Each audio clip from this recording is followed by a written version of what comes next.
Amid Rio de Janeiro's chaotic traffic, Beatriz, a millionaire businesswoman, accustomed to luxury and control, decides to walk to ease her impatience along the sidewalks of Copacabana Beach, admiring the majestic beaches. As he passes by a kiosk, he sees Gabriel, a 10-year-old boy missing a leg sitting on the floor. He watches her with a look full of curiosity and a genuine smile, as if the world still belonged to him. Beatriz feels intrigued, and for the first time in years, something prompts her to ask, somewhat confused and curious, "Why are you smiling like that, boy?" Gabriel calmly responds, "Because I'm still here."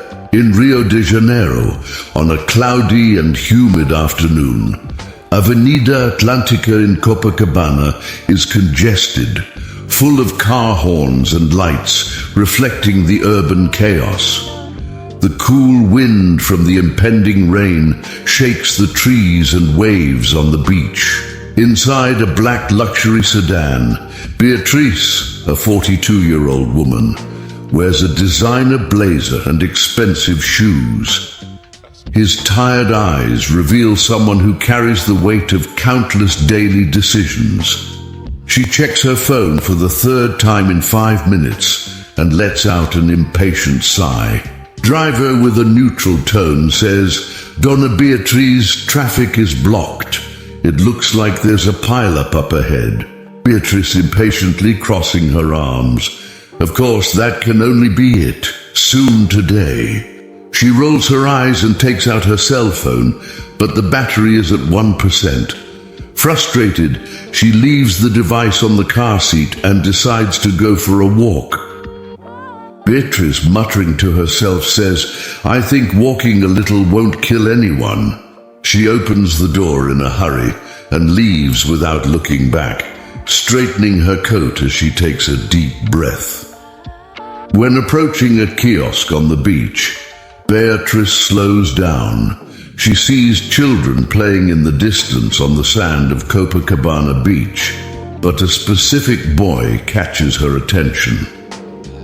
Gabriel, a 10-year-old boy, is sitting on the cold floor with an old backpack and a dirty blanket beside him. He doesn't have a left leg, and yet he smiles at the world as if nothing could bring him down. Beatriz watches him for a few seconds, undecided. Something about her, a curiosity mixed with empathy, makes her reach out, even if an inner voice tells her to follow her path. Beatriz hesitantly but curiously speaks to the boy. "Why are you smiling like that, boy?" Gabriel looks up at her, and his lips form a slight smile, as if he's used to answering uncomfortable questions. Gabriel, with simplicity and a light tone, says, "Because I'm still here, Aunt. Isn't that already good?" Beatriz is surprised by the boy's unexpected maturity. She crosses her arms, as if trying to protect herself from that disconcerting moment. Beatriz, still confused but now softer, says to him, "Where are your parents? Why are you alone here?" Gabriel lowers his head for a second as if trying to hide an old pain, but soon regains his calm smile. Gabriel, with a light but melancholy tone, says, "They were killed in a shootout that happened where I lived in the favela. It's been a while. Now I'm alone, and it's just me and I don't know. The world." Beatriz feels a pang of sadness. She tries to maintain her composure, but realizes that something about this boy moves her deeply. Beatriz trying to understand, "And where do you live?" Gabriel says naturally, "Around, wherever you can. Today I found this bench next to this kiosk under this tree on the edge of the beach. The kiosk owner hasn't kicked me out of here so far, so it's fine with me." Beatriz looks at the worn backpack and the dirty blanket. The boy has so little, but he seems satisfied somehow. This bothers her more than she expected. Beatrice restless, crossing her arms. Nobody takes care of you.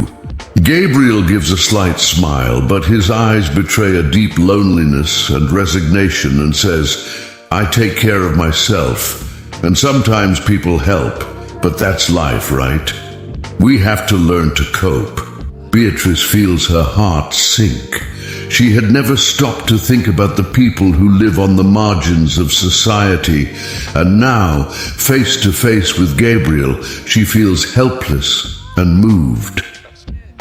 For a moment, Beatrice thinks about saying goodbye and going on her way, but something stronger stops her. She takes a deep breath and makes a decision on impulse, an attitude that until then would never be part of her profile.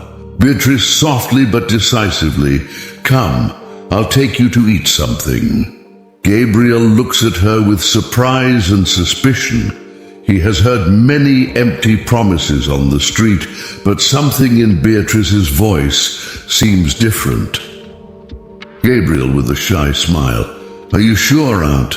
I'm a little stinky today. Beatrice laughs, and it's the first time in days that she feels light.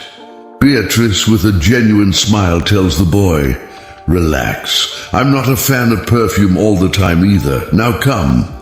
She extends her hand, and Gabriel hesitates for a second, but then takes it. It's a simple gesture, but for both of them, it represents something much bigger. Together, they cross the avenue and head towards the Italian restaurant at the Belmont Copacabana Palace, famous for being a Michelin star. The walk marks the beginning of an unexpected connection that will change both their lives forever. Beatrice and Gabriel enter the chic Italian restaurant at the Belmont Copacabana Palace in the Copacabana neighborhood, full of pleasant aromas and well-dressed people talking. Beatrice notices that the boy is slightly uncomfortable with the environment. He is used to being looked at suspiciously for being on the street. Gabriel anxiously lowering his eyes, Are you sure we can stay here, Aunt? He holds his backpack to his chest as if he's afraid of losing what little he has. His eyes dart around the luxurious restaurant, and he looks ready to run away at any moment. Beatrice firmly, but in an affectionate tone, Of course we can. And you can drop that backpack, Gabriel. Here you are, safe. Gabriel hesitates for a moment, but senses the sincerity in her words. He places his backpack at the foot of the chair and sits down uncomfortably, moving his hands nervously. A waitress approaches, giving the boy a curious look. Waitress, smiling but cautious, says, What will you want? Beatrice, in a direct manner, Picanha de copa, which comes with vegetable rice, grilled banana, biju farofa, fried egg, and crunchy cassava. Do you want soda or juice, Gabriel? Gabriel looks up slowly, surprised that someone would actually ask him what he wants. A little shy, but smiling, he says, Juice, orange. Beatrice to the waitress, still in a firm tone, Add 2 orange juices to the order, please. The waitress takes the order and walks away. Gabriel remains restless in the chair, shaking his good leg nervously. Beatrice observing, leaning forward, Why are you so nervous? Gabriel sincerely scratching the back of his head, It's just. People don't take me to places like that. They give me some coins and tell me to leave quickly. Beatrice feels a pang of guilt, realizing how such a simple gesture for her is something huge for him. Beatrice, with a soft smile, says, Well, today you will eat in peace, and you don't need to run anywhere. Gabriel stares at her for a few seconds, as if trying to decipher her intentions. Little by little, his body relaxes. The dishes arrive, and the two begin to eat. Gabriel devours the food as if it were the best thing he has ever tasted in his life.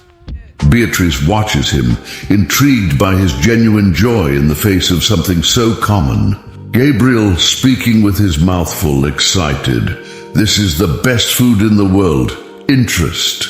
Beatrice laughs, but her eyes shine with a mixture of affection and sadness. Curious Beatrice jokingly says, "How many picanas have you eaten in your life to know that this is the best?" Gabriel, pausing to think with an innocent look, "Definitely none, and I don't think I've ever eaten meat in my life.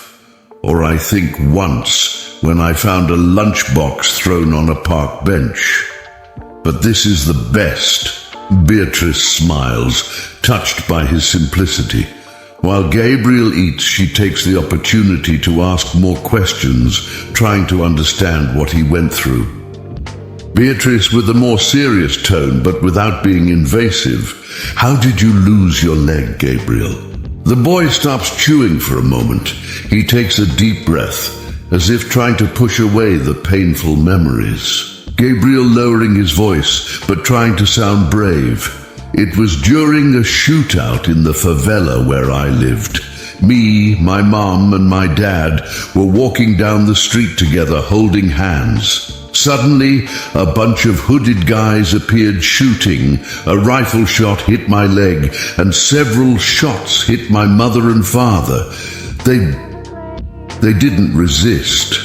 Beatrice feels a lump in her throat, but tries to hide her emotions so as not to scare him. Beatrice, with empathy, trying to comfort him, "I'm sorry, Gabriel."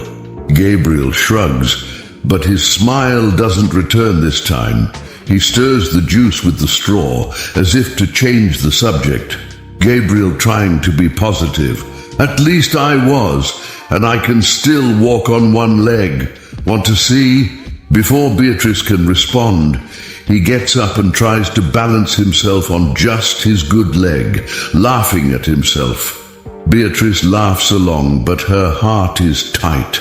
She sees in Gabriel a resilience that she has never known in anyone. As they leave the restaurant, the sun begins to set. Beatrice holds Gabriel's backpack for him, and they walk together along the busy sidewalk. Beatrice, thoughtfully but trying to sound casual, says, "Do you have somewhere to sleep today?" Gabriel, shrugging his shoulders, says, "There always is. I sleep wherever I can, sometimes at the shelter, but today I'm going to look for a dry place since it's going to rain." Beatrice feels a deep pain when she hears that. The idea of a child sleeping on the street makes her uncomfortable in a way she never imagined. Beatrice stops, undecided, and says, "What if you stayed at my house today, just for one night?" Gabriel widens his eyes, surprised and suspicious. He has never received an offer like this. Gabriel, unsure, frowning, "Are you serious?" Beatrice takes a deep breath. She herself is surprised by what she just proposed, but she can't take it back. Beatrice, with a half smile, says, "Yes, I'm serious, and I promise I won't put you to work if that's what you're thinking." Gabriel laughs, but still looks a little hesitant. Gabriel is still suspicious about everything that's happening. "You're a little weird, you know." Beatrice, laughing at him, says, "Maybe, but at least I have a comfortable couch."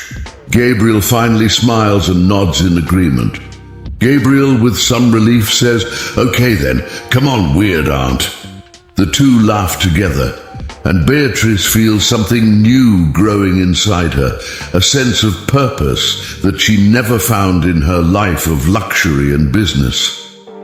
And Gabriel, for the first time in a long time, feels like he has someone by his side. As they walk to the car, Beatrice realizes that she is getting into something that goes far beyond a meal and a night on the couch. She's never allowed herself to care for anyone but herself. And now, with Gabriel by her side, she knows her life is about to change forever. Beatrice's apartment on the top floor of a luxurious building is huge but empty. Each piece of furniture looks untouched, as if it had been chosen by a designer and never actually used. The night is silent, with the city lights shining through the picture windows. Gabriel is sitting on the couch, admiring his surroundings with a mixture of fascination and discomfort. He has never been to such a beautiful place, but he doesn't know how to behave there. Gabriel sheepishly fiddling with the backpack's zipper. Can I sleep with the backpack next to me? He looks at Beatrice as if he still doesn't fully trust her, and keeps his hands on the strap of his backpack as if he were holding treasure. Beatrice, smiling but feeling sorry, says, "Of course, it's yours. No one will touch it." Gabriel smiles in response, but his smile is shy. Beatrice realizes that he is exhausted, but refuses to admit it. Later that night, Beatrice lies down on the king-size bed, but cannot sleep. Your thoughts are restless. Gabriel's presence made her feel strangely alive and, at the same time, vulnerable. Beatrice whispering to herself, lost in thought, "What am I doing?" She looks up at the ceiling, fighting an unfamiliar sensation. Something in her changed that day. But what was it? Is it possible that this boy is saving her and not the other way around? The next morning, while having breakfast together, something unexpected happens. Beatrice receives an urgent call from the hospital. One of the shelters where Gabriel used to stay suffered a fire in the early hours of the morning, and some children were seriously injured. Beatrice tense, putting the cell phone to her ear. What? How did this happen? The children, are they okay? Gabriel, who is biting into a piece of bread, freezes. He meets some of the children at the shelter. His eyes fill with concern, and he puts down the bread without finishing it. Gabriel, nervous, almost panicked. Who was their aunt? Was John there? And Sophia? Did they leave? Beatrice hangs up the phone, realizing that he's about to despair. She kneels next to him and holds his shoulders, trying to calm him down. Beatrice firmly but affectionately, "Calm down, Gabriel. We're going there now, okay? Let's see how they are." Gabriel shakes his head quickly, trying to hold back the tears. For the first time, he feels real fear of losing the few people who still mean something to him. The Clementino Fraga Filo University Hospital is packed with nurses and doctors running through the corridors. Beatrice and Gabriel rush in, with him holding her hand tightly. With each step, the boy's heart accelerates more. They meet a doctor who gives them news about the children. Doctor with a tired but kind look. Fortunately, most of them were removed in time, but 2 children are in serious condition in the ICU. Gabriel squeezes Beatrice's hand tightly. She feels his despair growing, but remains calm to be her support. Gabriel, almost voiceless, Who is in the ICU? A somewhat sad doctor says, "The boy's name is João, and the girl's name is Sophia." Gabriel closes his eyes, as if trying to shake off his fear. He had promised himself that one day they would walk off the street together, and now that promise seemed to crumble before his eyes. While Gabriel faces the possibility of losing his friends, Beatrice feels that she is facing a decisive moment. She realizes that she can't just help Gabriel for a day and leave him to his own devices later. Something inside her has already changed, and there is no going back. Beatrice holds his hand and bends down to look directly into his eyes. Beatrice, determined and affectionate, says, "We're going to get through this together, understand? I promise." Gabriel stares at her for a moment, trying to believe that promise. And then, for the first time in a long time, he feels like he's not alone. Beatrice leaves the hospital with Gabriel and begins calling important contacts. She decides to use her influence and resources to ensure that the injured children receive the best care possible. Beatrice speaking urgently on the phone. I want you to send a private medical team to this hospital now. Money is not a problem. These children need the best care. Gabriel watches her in silence, admiring.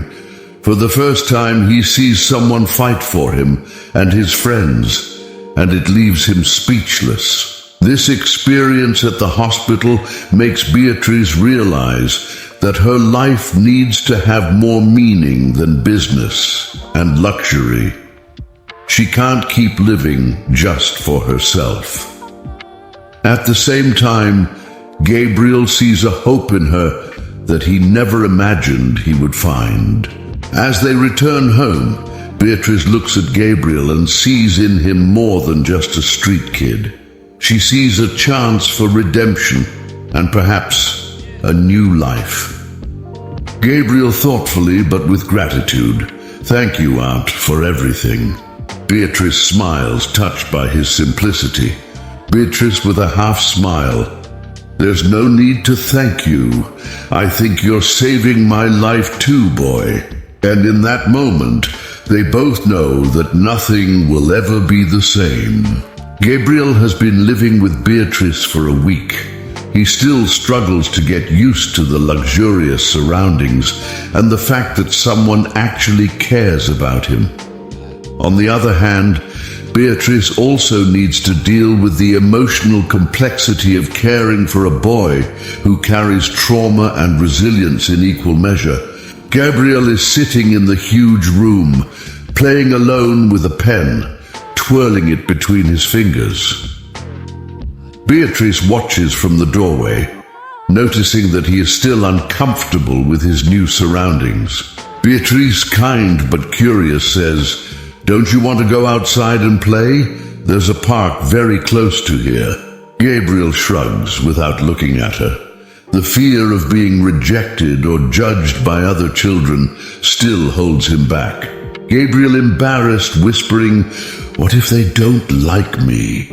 Beatrice feels the weight of these words and sits next to him on the sofa, placing her arm around his shoulders affectionately. Beatrice empathetically says, "You know, Gabriel, it doesn't matter what others think. What matters is who you know you are, and you are amazing." Gabriel looks at her for a moment, surprised. He had never heard anything like that before. Gabriel, smiling shyly, "Are you serious about that?" Beatrice smiles and playfully ruffles his hair. Beatrice, with a light tone, "Of course I think so. And now go put on those sneakers and let's go to the park. I also need to get out a little, you know." Gabriel finally laughs, feeling welcomed. For the first time, he accepts the idea of trying to have fun. In the park, Gabriel watches other children playing ball. He hesitates, holding his crutch tightly, but Beatrice encourages him with a look and a positive wave. Beatrice, gentle but firm, "Go there, I'm here." Gabriel takes courage and approaches the group. The children look at him curiously but not maliciously. Boy in the group smiling, "Hey, do you want to play?" Gabriel smiles, relieved, and soon joins the game.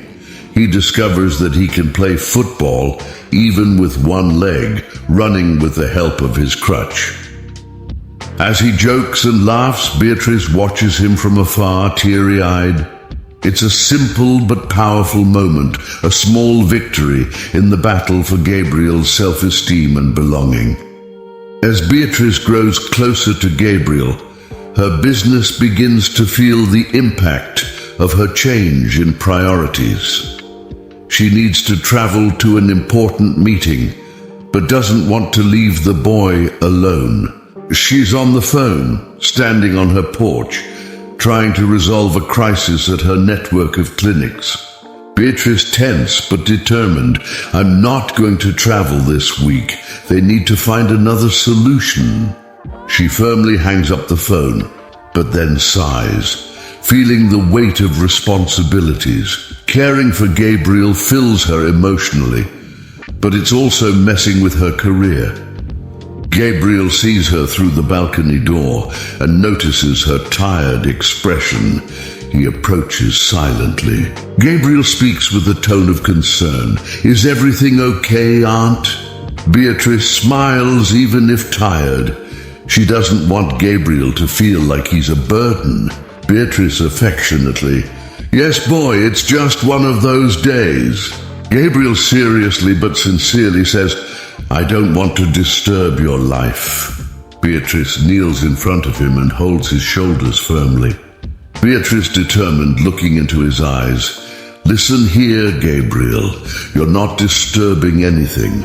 In fact, you are helping more than you realize. Gabriel remains silent for a moment, absorbing those words. A small smile forms on his lips. Beatrice decides to take Gabriel to a specialized clinic so he can try out a new prosthesis. For her, this is an essential step to give the boy more mobility and confidence. At the clinic, Gabriel stares at the prosthesis on the table with a mix of fear and excitement. Beatrice is next to him, holding his hand. Beatrice enthusiastically and encouragingly, you can do it, Gabriel, one step at a time. Gabriel shakes his head, taking a deep breath. A physical therapist helps him put on the prosthesis, and he stands unsteadily, trying to find his balance. Gabriel nervous, frowning. What if I fall? Beatrice squeezes his hand lightly, smiling. Beatrice with a certain confidence. Then you get up, and I will be here to help. With effort, Gabriel takes his first steps with the prosthesis. Each step is an achievement and a challenge at the same time. He almost falls a few times, but Beatrice is always there to support him. Finally, he takes 3 consecutive steps and, despite all his effort, breaks into a huge smile. Gabriel is panting but radiant. I'm walking, Aunt, I'm walking. Beatrice smiles with tears in her eyes, holding back her emotion. Beatrice is very proud. Yes, you are, and it's just the beginning, Gabriel. On the way home, Beatrice and Gabriel talk about dreams and fears. For the first time, Gabriel talks about his desire to one day help other children like him. Gabriel is a little thoughtful. One day I want to be a doctor, just like the one who helped at the hospital. Do you think I can do it? Beatrice holds his hand, moved by his courage and hope. Beatrice, with a loving smile, says, I have no doubt about that, Gabriel. Gabriel smiles, feeling more confident than ever. For the first time in a long time, he believes his future can be different. A few months passed. Gabriel, now more confident with his prosthesis, has adapted more and more to his new life with Beatrice. However, everything gets complicated when an emergency puts this new stability to the test. João, one of Gabriel's friends, gets worse in the hospital and needs urgent surgery. But the procedure is expensive, and the hospital's resources are limited.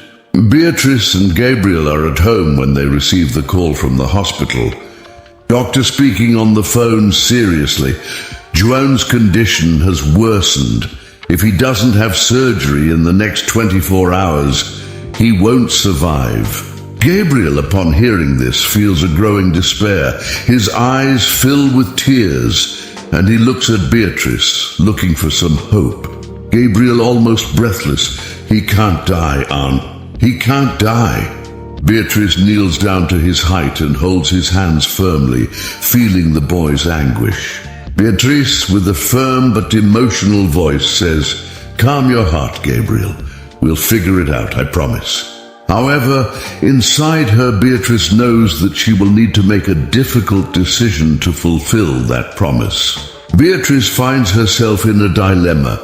Her clinic's business is going through a financial crisis, and the only way to get the money quickly would be to sell her penthouse, the apartment that symbolizes all her stability and success. Alone on the balcony at night, Beatrice stares at the view of the illuminated city.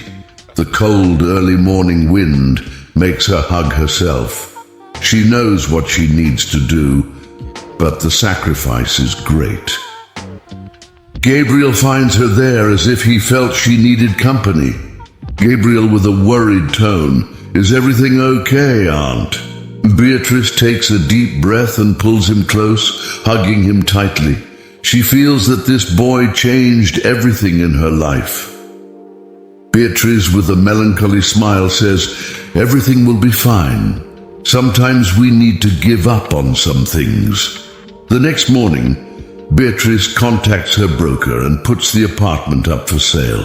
Within a few hours, she raises the necessary money and makes the donation directly to the hospital to pay for Joan's surgery. Beatrice and Gabriel are in the hospital waiting room, anxiously awaiting news about Joan. Time seems to drag by slowly, and Gabriel, with his head resting in his hands, can barely breathe with so much anxiety. A doctor finally appears, walking towards them with a tired but serene look. Doctor, with a slight smile, "The surgery was a success. John will recover." Gabriel puts his hands on his face and starts to cry with relief, unable to contain his emotion. Beatrice puts her arm around him and they share a moment of silence and gratitude. Gabriel crying, but with a slight smile on his face. Thank you, Aunt." Beatrice hugs him tighter, feeling that all the decisions she made were worth it. Beatrice and Gabriel leave the hospital together. Instead of returning to the penthouse, they move to a smaller, more modest apartment. The change is significant, but for both of them, this new home represents a true beginning. As they unpack the boxes, Gabriel finds an old photo of his mother. He holds it carefully, feeling at peace for the first time since his loss. Gabriel, with a nostalgic smile, "I think she would like you, Aunt." Beatrice holds back tears, moved by his words. Beatrice stroking his hair, "I'm sure so." At this point, they are not just two individuals trying to survive. They have become a family. While Gabriel and Beatrice organize the new house, he finds a letter inside the old backpack he always carried. The letter is addressed to him and was written by his mother before she passed away. Gabriel reading aloud with a choked voice. "My dear son, if you are reading this, I want you to know that wherever I am, I will always be by your side. Don't give up on life. No matter how difficult it seems, you will find someone who will see in you what I have always seen, a special boy full of light." Gabriel stops reading and looks at Beatrice, holding back tears. She smiles, moved. Beatrice affectionately says, "I think I found you, and you found me too." The two hug, letting the tears fall freely.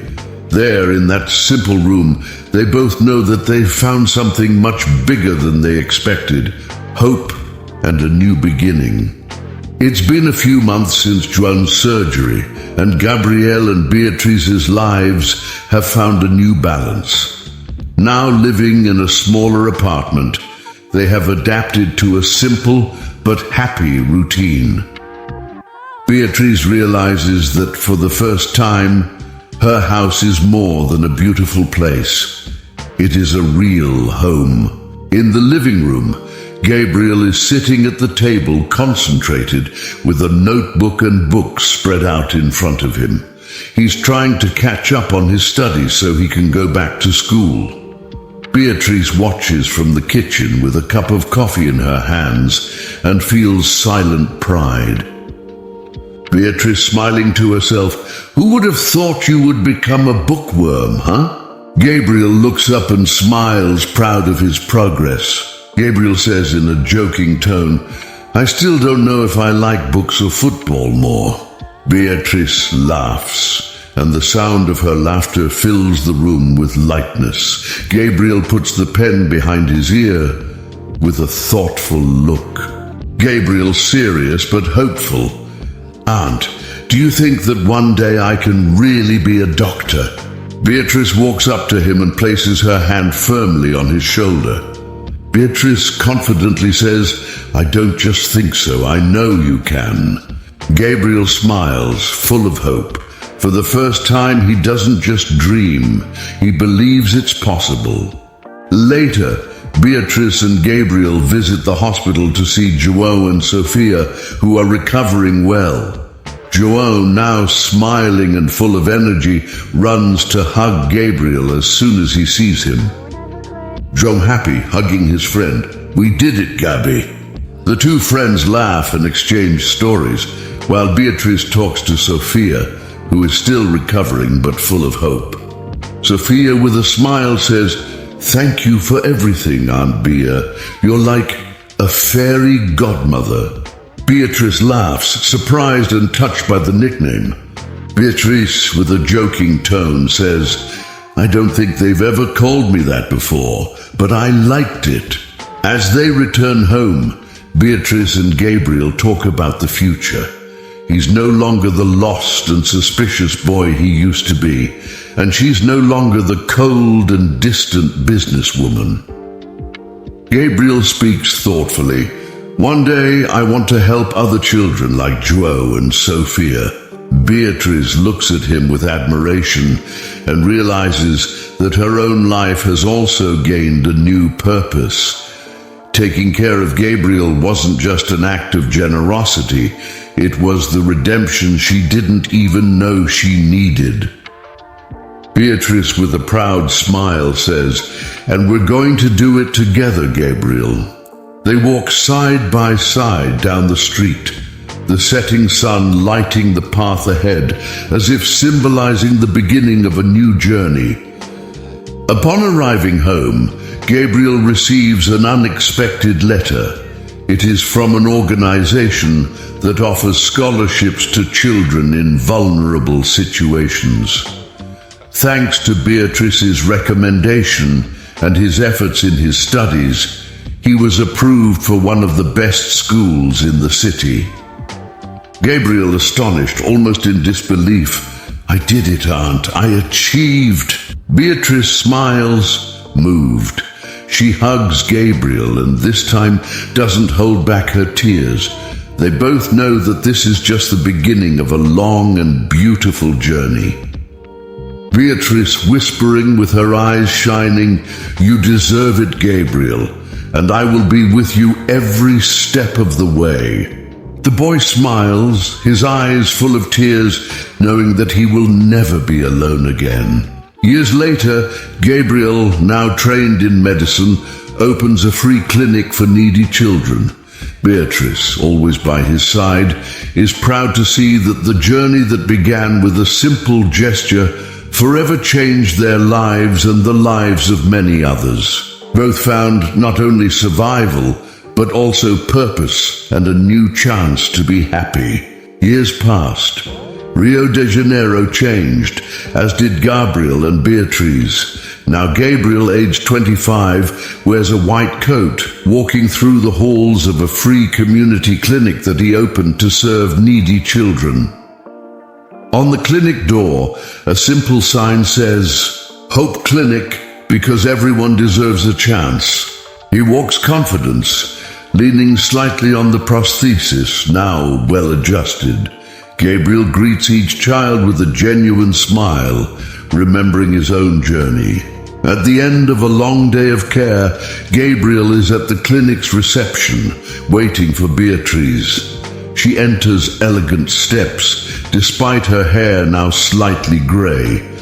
As soon as she sees it, her face illuminates with pride. Beatrice smiling with a lot of emotion.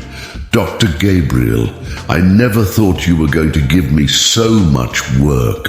They embrace like a true family, sharing a bond that time has only strengthened. Gabriel jokes, if it wasn't for you, Aunt, I would be running through the streets of Rio de Janeiro from later to this day. They laugh together, and the sound of the laugh is full of gratitude. Beatrice eyes through the clinic, proud of the man Gabriel became. That lost and smiling boy who was one day sitting alone in the square is now a doctor dedicated to changing lives. Gabriel with teary eyes looking at Beatrice. I will never be able to thank you enough, you know?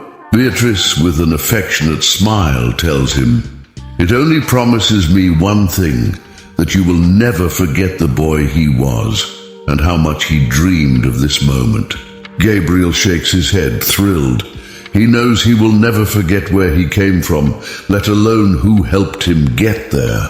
Gabriel, smiling, speaks with love. I promise, my aunt, I promise. As they go out of the clinic together, the sun begins to put on. Gabriel and Beatrice walk side by side, ready to move on, knowing that life united them for a greater reason than they could imagine. This is a story of survival, hope, and transformation, where an unexpected meeting has changed the lives of two people forever. Beatrice and Gabriel, coming from completely different worlds, found each other a second chance to start over. Now it's your turn. Remember, a small gesture can transform someone's life. Never underestimate the power of empathy and generosity.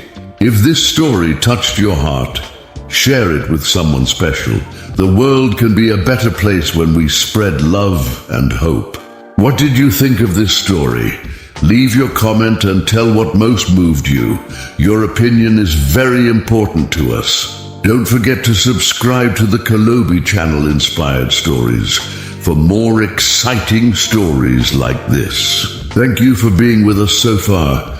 Each viewing, commenting, and sharing helps us continue inspiring lives. Take care and spread love wherever you pass. We will find ourselves soon in a new exciting story. Until then,